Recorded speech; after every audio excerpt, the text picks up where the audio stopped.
Marwadi university మంచి భవిష్యత్తు కోసం తెలుగు విద్యార్థులు ఇష్టపడే యూనివర్సిటీ. కాల్ 9059052378 9059052379.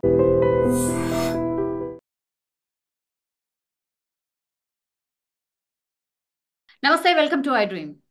ఇప్పుడు ఎవరి నోటా విన్నా కూడా ఇండియా పాకిస్తాన్ మీద యుద్ధం చేస్తుందా, చేస్తే ఏమవుతుంది, ఎప్పుడు చేస్తుంది, ఇట్లానే అందరూ మాట్లాడుతున్న పరిస్థితి అయితే కనిపిస్తోంది.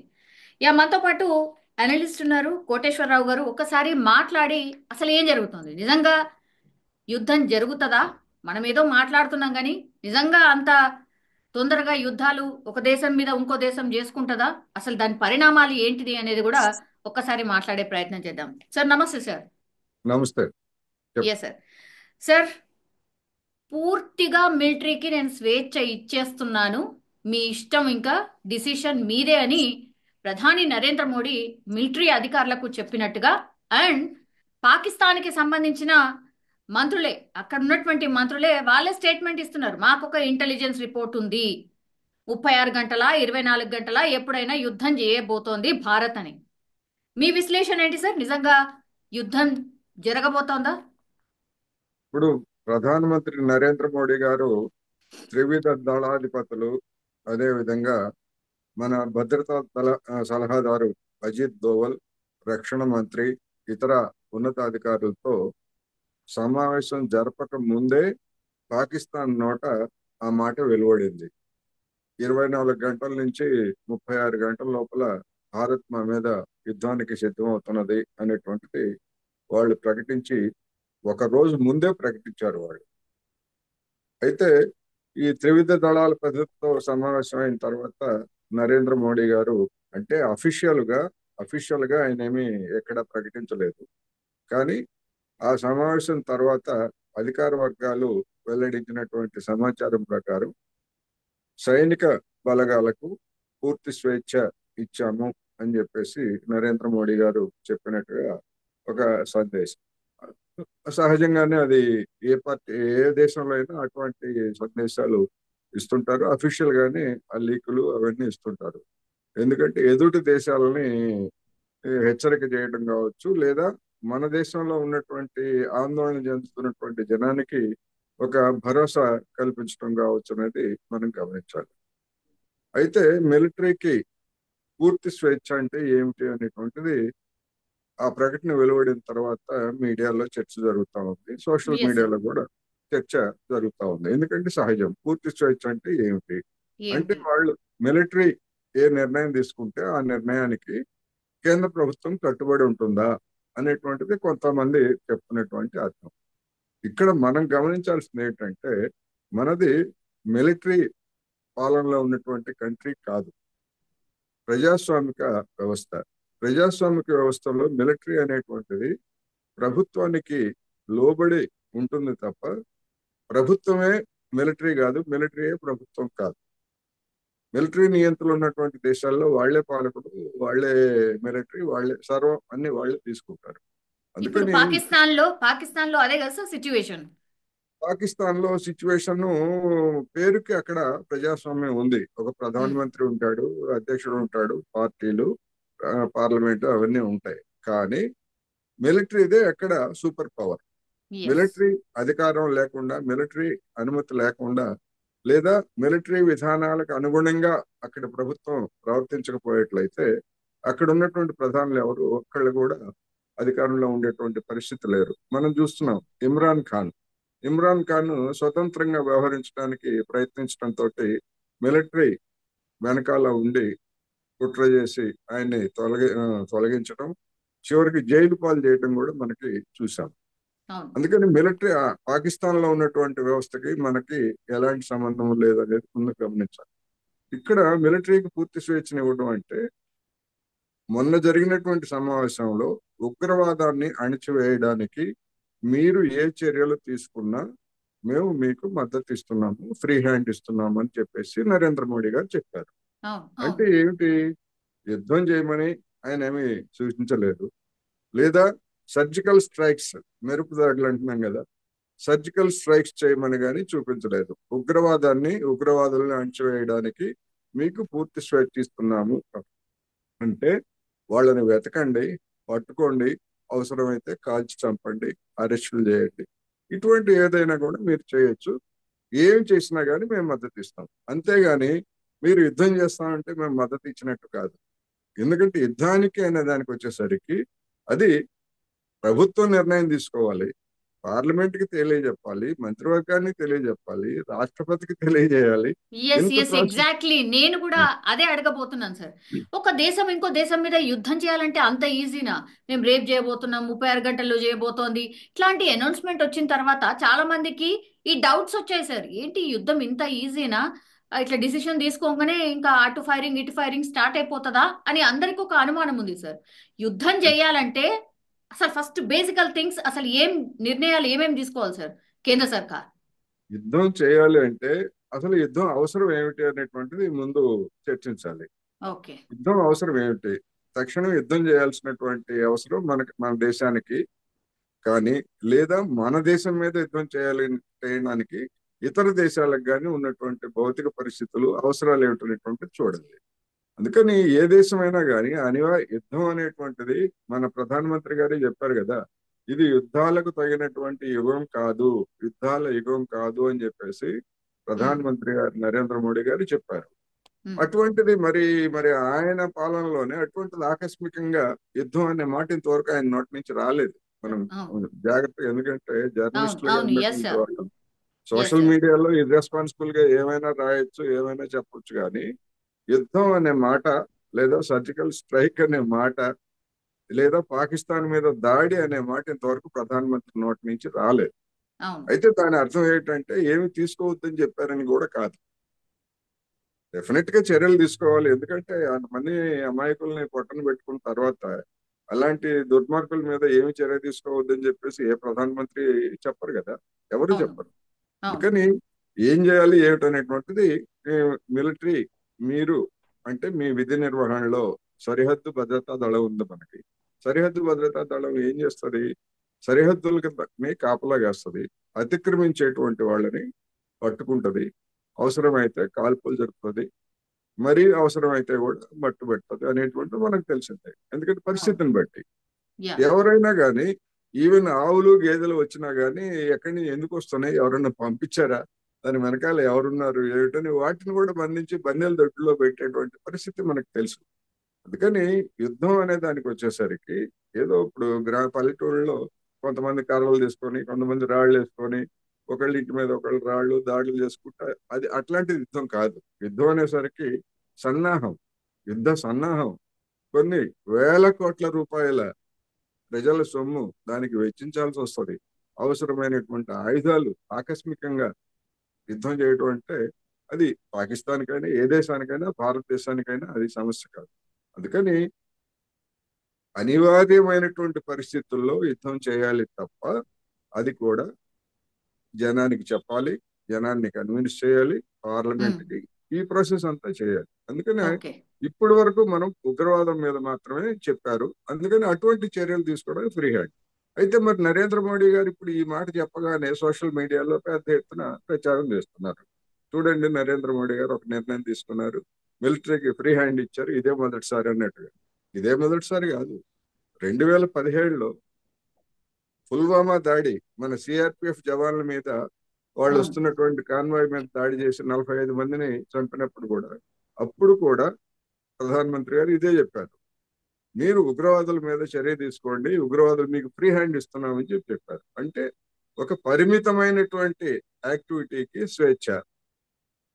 ఏమిటి పరిమితమైనటువంటి స్వేచ్ఛ అంటే? ఉగ్రవాదులను పట్టుకునేటప్పుడు 10 తుపాకీ గుండ్లే కాల్చాలా, లేకపోతే సాయంత్రం 6 కాగానే ఆపేసేయాలి, అది కాదు కదా.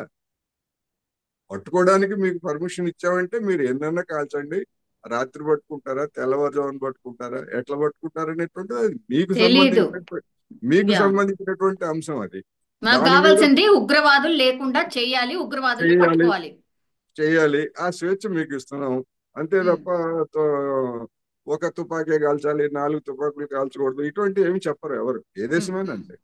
కానీ ఆ పరిమిత అర్థంలోనే మనం తీసుకోవాలి.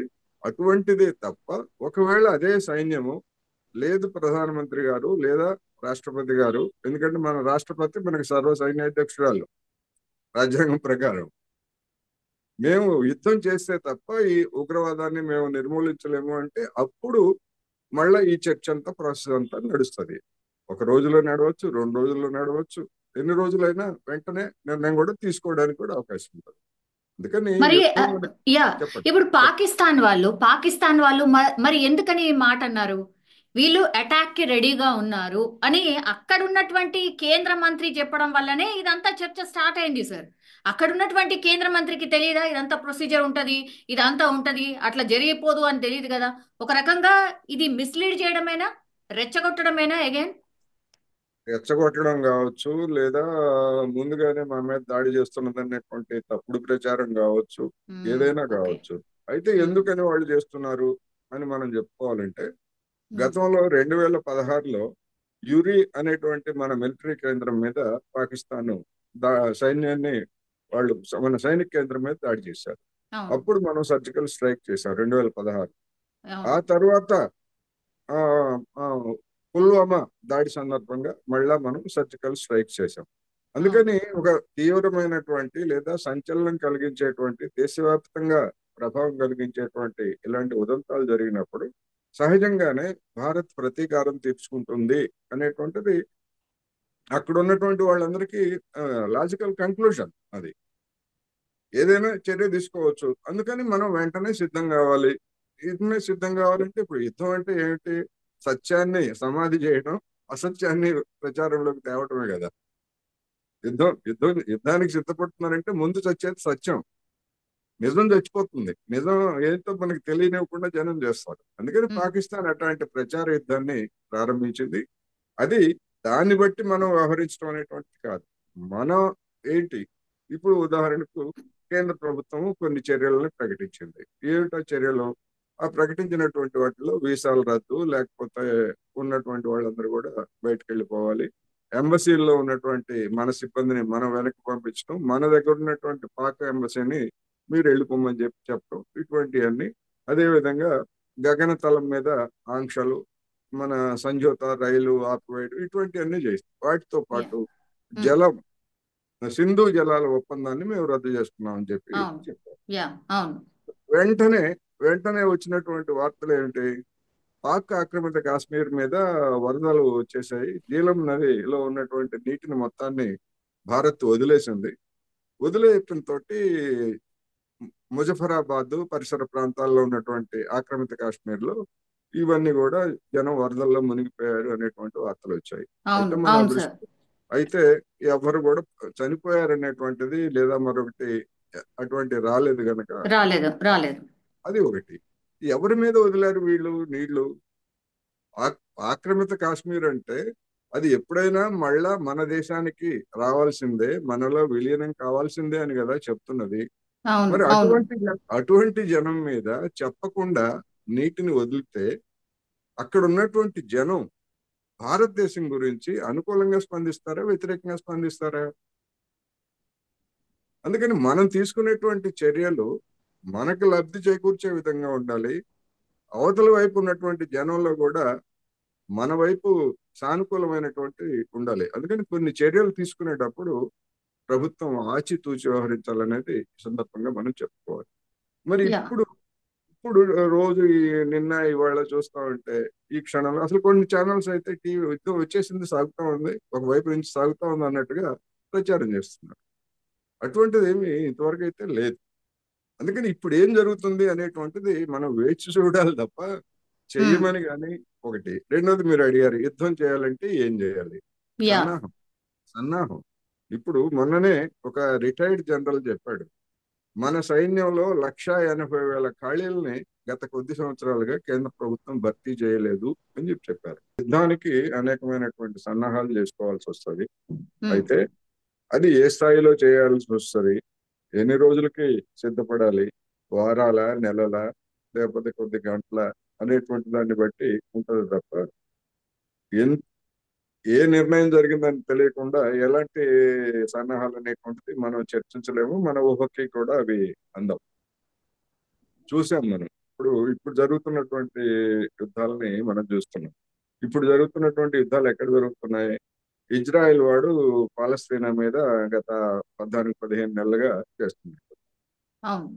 అక్కడ కూడా హమస్ అనేటువంటి వాళ్ళు తీవ్రవాదులు కాదు, సాయుధులు. వాళ్ళని పట్టుకుంటాం అనేటువంటి పేరుతోటి వెళ్ళి వాళ్ళని ఇంతవరకు ఎంతమందిని పట్టుకున్నారో తెలియదు, కానీ లక్షల మంది జనాన్ని అక్కడ చంపేస్తున్నారు.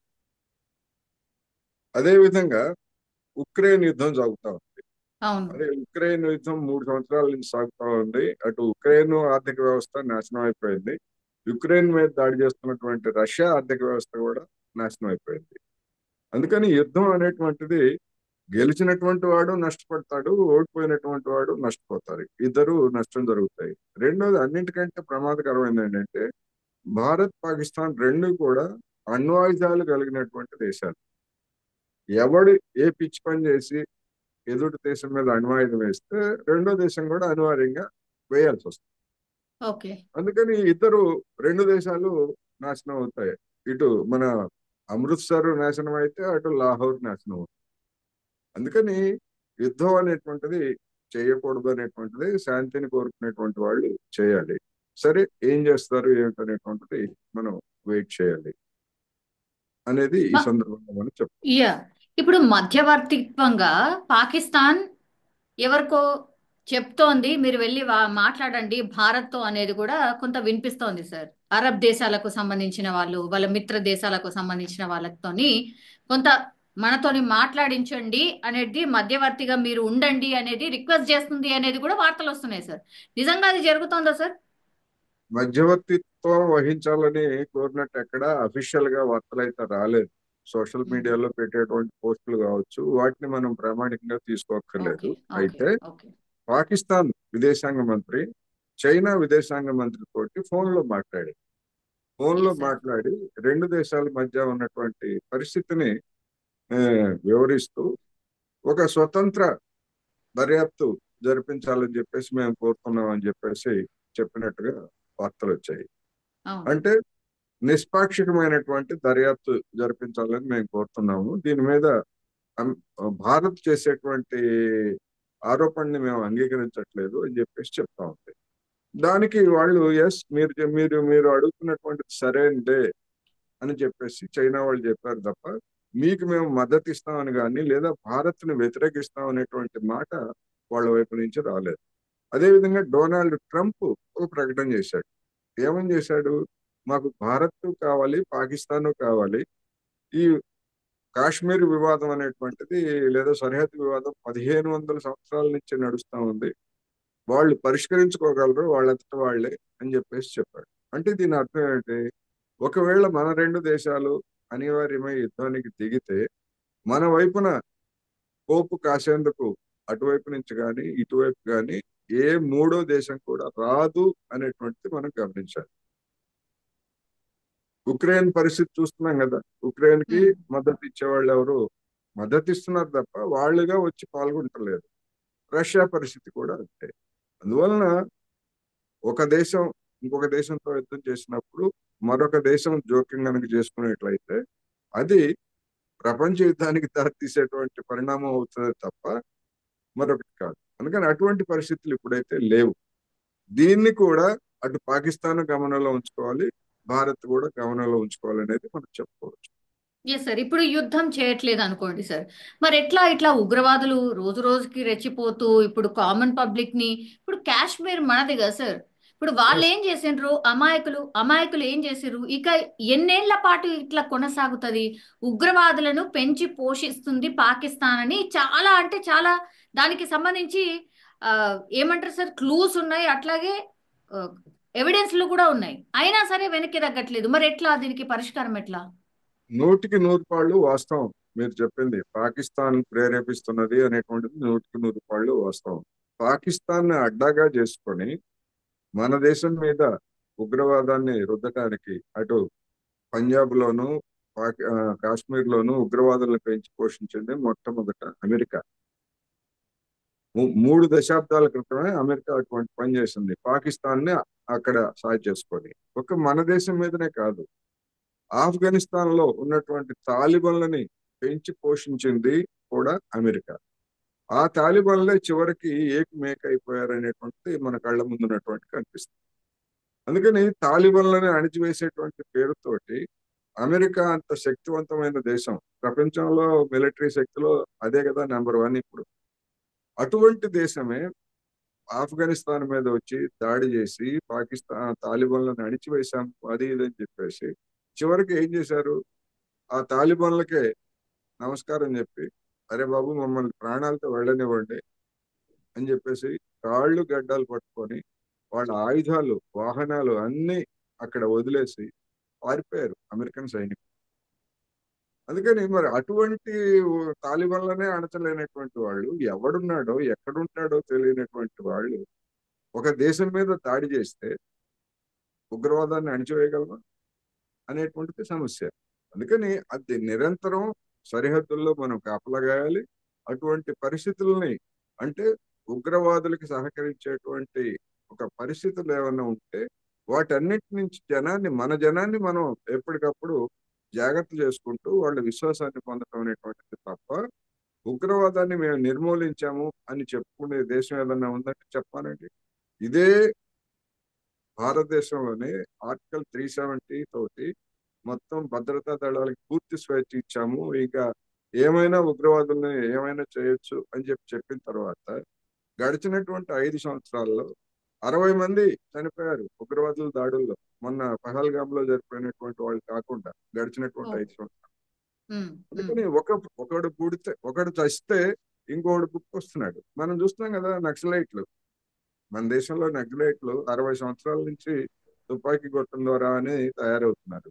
ఆ నక్సలైట్ నాయకులు అందరూ ముసలాళ్ళు అయిపోయారు. ఇప్పటికి కొంతమంది చనిపోయారు, కొంతమందిని కాల్ చేశారు. కానీ మరి కొత్త వాళ్ళు పుట్టుకొస్తున్నారా లేదా? నక్సలిజాన్ని అంతం చేశాము అంటే అంతం చేయలేదు. అందుకని అటువంటి పరిస్థితులు, నక్సలిజం అయినా ఉగ్రవాదం అయినా, అలాంటి పరిస్థితులను నివారించాలి తప్ప కొంతమందిని లేపేసినంత మాత్రాన కొత్త వాళ్ళు పుట్టుకొస్తుంటారు. ఇప్పుడు మనం బలూచిస్తాన్ గురించి మనం ఈ మధ్య మీడియాలో చూసాం కదా. బలూచిస్తాన్ లో ఉన్నటువంటి వాళ్ళందరినీ అణిచేశాము, ఆగిపోయింది ఉద్యమం అన్నారు.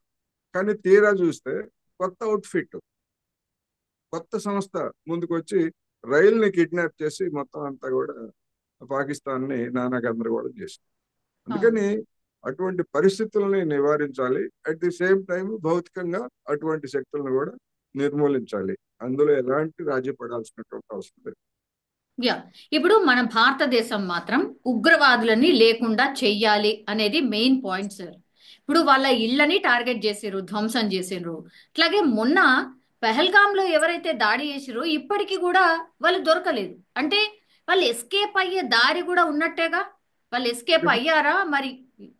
ఎక్కడి నుంచి అయితే వచ్చిర్రో, ట్రెక్కింగ్ చేస్తూ వచ్చిండ్రు అనేది కూడా చాలా వార్తలు వచ్చినాయి సార్. అంటే అట్లనే వెళ్ళిపోయి కూడా ఉంటారు అనుకోవచ్చా మరి? డెఫినెట్ గా. ఎందుకంటే పెహల్గామ్ లో జరిగినటువంటి దాడిని చూస్తే అక్కడ వెల్నరబిలిటీ ఉంది. అక్కడ ఎవ్వరు కూడా ఏ మిలిటరీ కానీ పారామిలిటరీ కానీ, చివరికి పోలీసులు కూడా అక్కడ లేరు అనేటువంటిది వాళ్ళు నిర్ధారించుకున్న తర్వాతనే అటువంటి చోటకి ఫ్రీగా రావచ్చు, ఫ్రీగా పోవచ్చు అనేటువంటిది రెక్కి నిర్వహించి ఎన్ని రోజులు నిర్వహించారో మనకు తెలియదు. ఆ విధంగా నిర్వహించారు. ఎందుకని?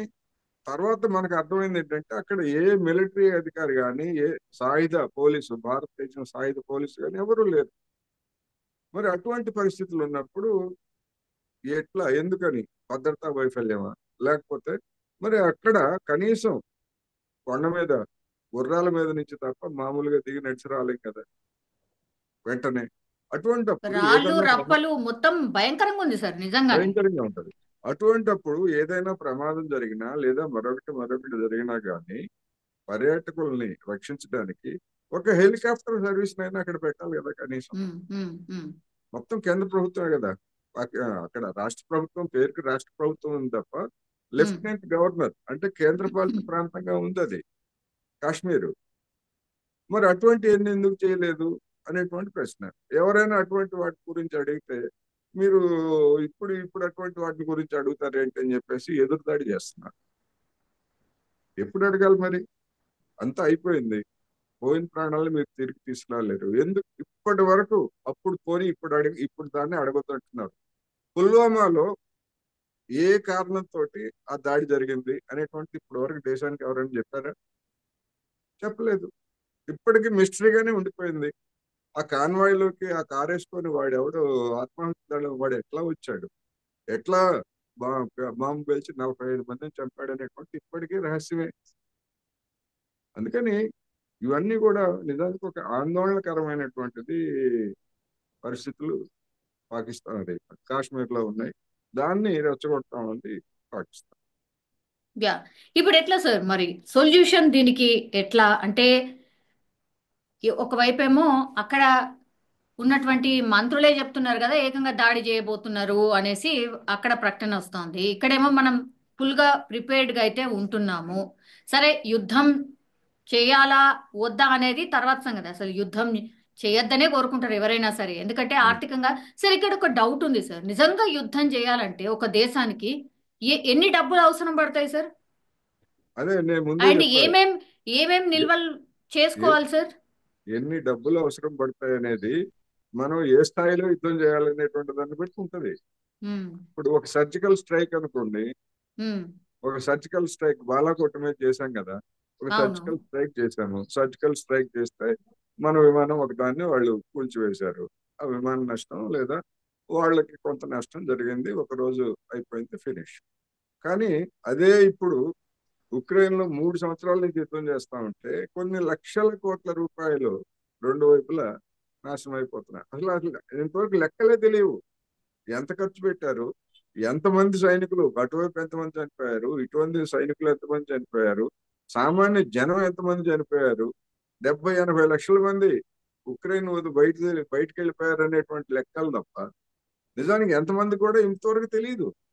ఎవడు సరిగైనటువంటి లెక్కలు చెప్పట్లేదు. అందుకని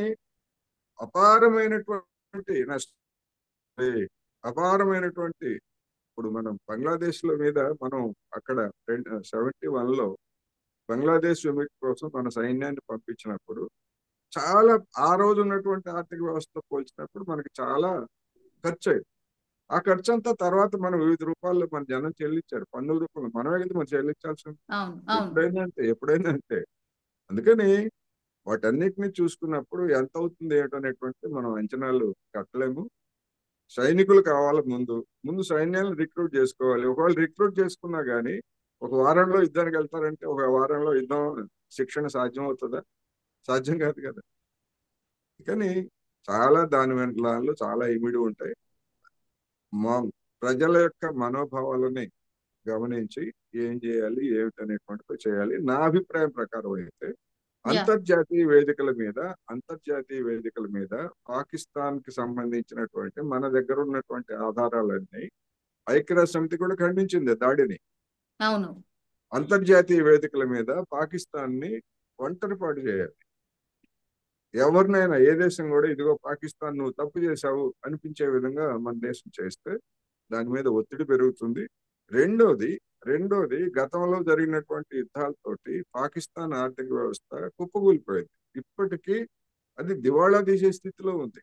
ఆ దివాళా తీసే స్థితిలో ఉన్నటువంటి పాకిస్తాన్ నువ్వు భారత్ మీదకి యుద్ధానికి ఎట్లా వెళ్తావు అని అక్కడ ఉన్నటువంటి జనం చేత అనిపించాల్సినటువంటి అవసరం కూడా మన మీద ఉంది.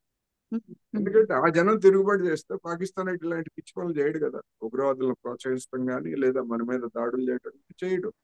అందుకని బహుముఖాలుగా అంతర్జాతీయ ఒత్తిడి, అదేవిధంగా పాకిస్తాన్ లో ఉన్నటువంటి జనాన్ని మనం ఎడ్యుకేషన్ ద్వారా అక్కడ ఉన్నటువంటి ప్రభుత్వానికి వ్యతిరేకంగా ప్రజాభిప్రాయాన్ని మలచడం, ఇట్లా రకరకాల పద్ధతులన్నీ చేసిన తర్వాత అనివార్యమైతే సాయుధ దాడికి దిగాలి అనేటువంటి దానిలో ఎవరు తప్పు పట్టరు.